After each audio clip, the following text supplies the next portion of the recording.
Aquí comienza Colombia Construye, el único programa en Sudamérica especializado en el campo constructor. Las noticias de los gremios, las empresas, las asociaciones, la academia, las sociedades constructoras. Usted las escuchará en Colombia Construye. Colombia Construye. Dirige Álvaro Ospina Moreno.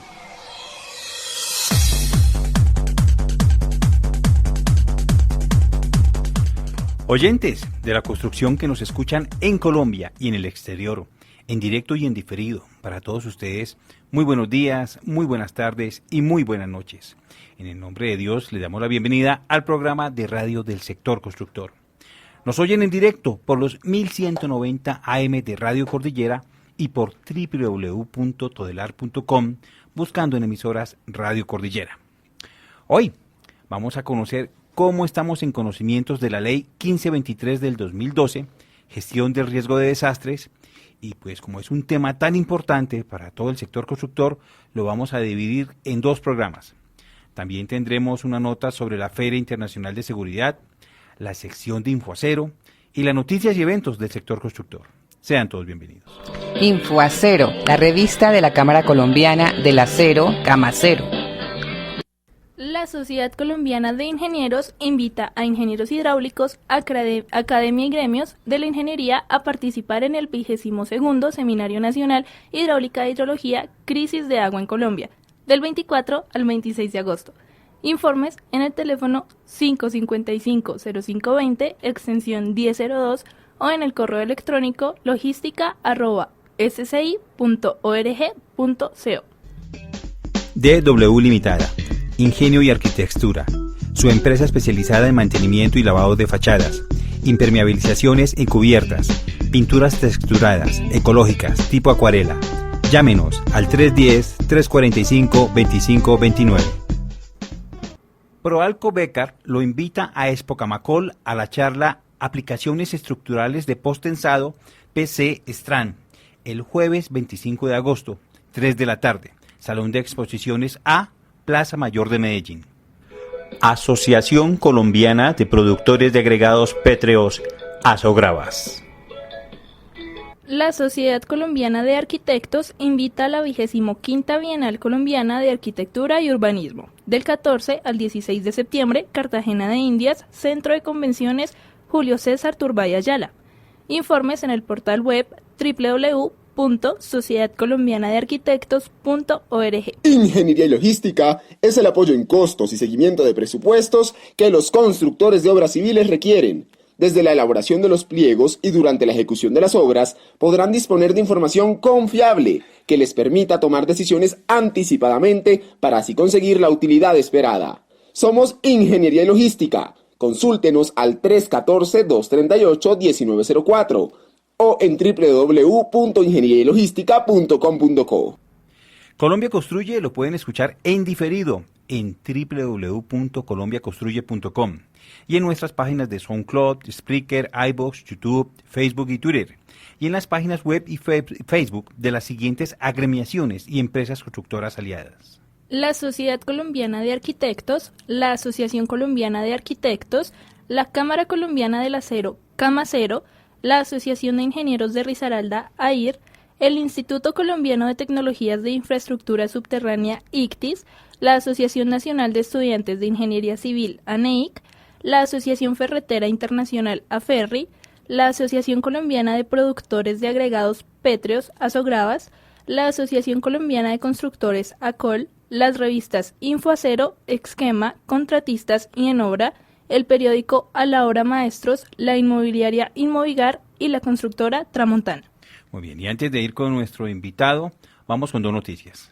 Bueno, Álvaro, les recordamos a los constructores de vivienda de Barranquilla, Bogotá, Cali y Medellín por ahora, ya luego se vendrán más ciudades, que desde el pasado 16 de julio, todo proyecto inmobiliario que radique su licencia de construcción tiene que cumplir la resolución 549 del decreto 1285 del 2015 sobre construcciones sostenibles y que incluyen ahorro de agua y energía en porcentajes acordados por el Ministerio de Vivienda. Cualquier duda pueden dirigirse a sus diferentes gremios, como Fede Lonjas, Camacol o al Consejo Colombiano de Construcción Sostenible. También nos escribe Eduardo Escobar Borrero en Bogotá y nos dice lo siguiente. El trancón de la calle 100 con carrera 15 lleva sin solución cerca de 30 años. Tenemos un road point con semáforos.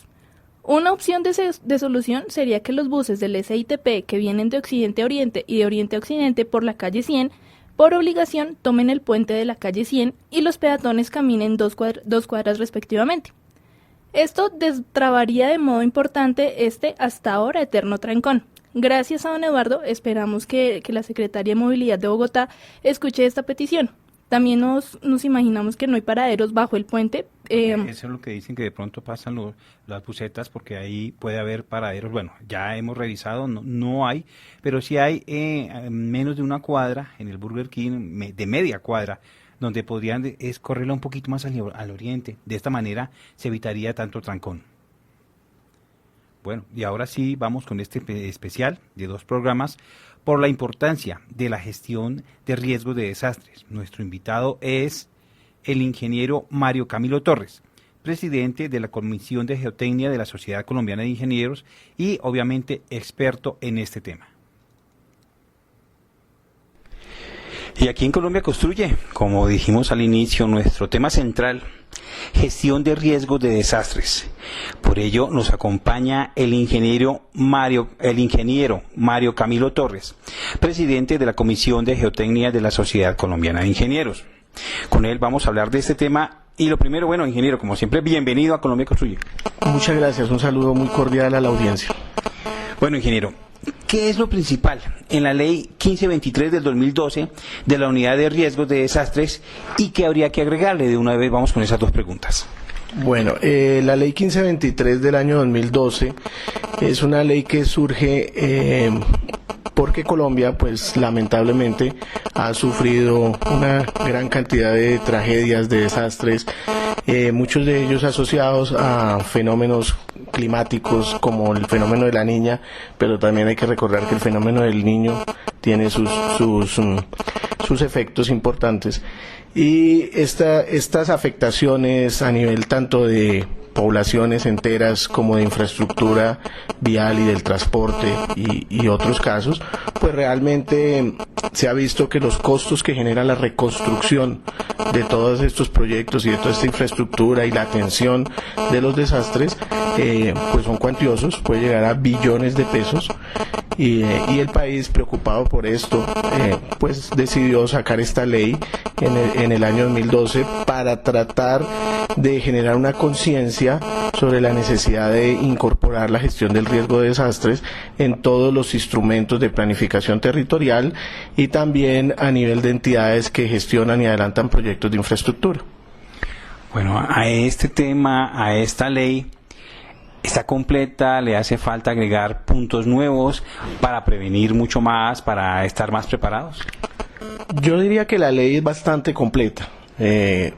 Digamos, desarrolla muy bien los 3 componentes fundamentales de la gestión del riesgo, que si me permite puedo entrar a aclarar un poco.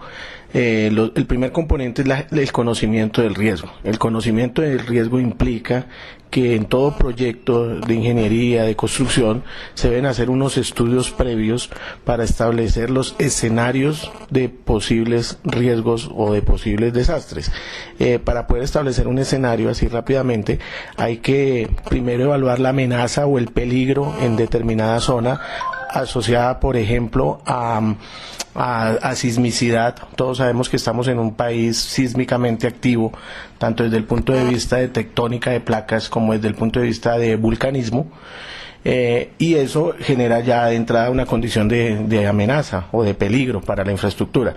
Pero también está el tema de las lluvias intensas y otros factores que se denominan antrópicos, que pueden llegar a generar condiciones de peligro.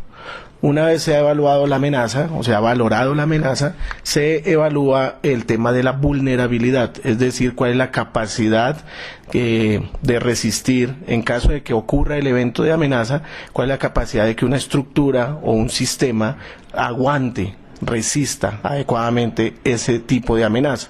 Y ya cuando se tiene la amenaza y se tiene establecida la vulnerabilidad, ahí sí podemos hablar de riesgo, propiamente dicho. Y el riesgo necesariamente nos debe llevar a establecer unas medidas de reducción del riesgo. Algunas de estas tienen que ver con construcción de obras, precisamente, o el fortalecimiento de las mismas, lo que llamamos el reforzamiento estructural, por ejemplo, y en otras situaciones nos debe llevar a capacitación, a que todos los actores involucrados y todas las personas reconozcamos que nuestras actitudes o nuestras decisiones pueden conllevar a eventos de amenaza o a acciones que lleven a escenarios de riesgo. Entonces el conocimiento del riesgo es fundamental y hay que hacer estudios técnicos, no es por percepción del riesgo, sino porque se hagan los estudios. Y ya posteriormente vienen los otros dos componentes, que entonces es la mitigación o reducción del riesgo, que lo podemos ampliar un poco más adelante, y en caso de que ocurra el evento, la atención de los desastres. Es decir, también debemos estar preparados, en los proyectos de ingeniería se deben especificar unas formas especiales de atender una emergencia, tanto durante su construcción como posterior a ella, porque eso es parte de la responsabilidad y lo que nos obliga la Ley de Gestión de Riesgos. Bueno, esta ley 2012 significa que es muy joven. Por ello, mi segunda pregunta: ¿qué tan informados está el sector constructor de esta ley y qué habría que hacer para que se enteraran todo el gremio en estos casos? Efectivamente, la ley es bastante joven, sin embargo, a nivel regional y a nivel local, en algunos sitios del país, el tema de gestión de riesgo se ha venido tratando, pues para nadie es un secreto.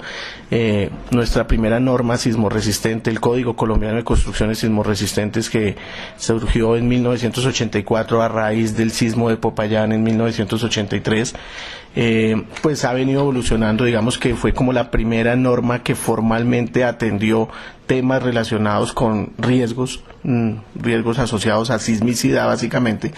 Y localmente, por ejemplo, Bogotá tiene su norma de deslizamientos desde finales de los años 90, comienzos de los 2000, ha tenido varias versiones. Ciudades importantes como Bogotá, como Medellín, Bucaramanga, han hecho trabajos de microzonificación sísmica para saber cuáles son las zonas de amenaza sísmica, digamos, según los territorios y según las particularidades geológicas de esas zonas. Y en ese sentido, pues considero que Colombia ha incorporado ciertos elementos, aunque la ley es joven.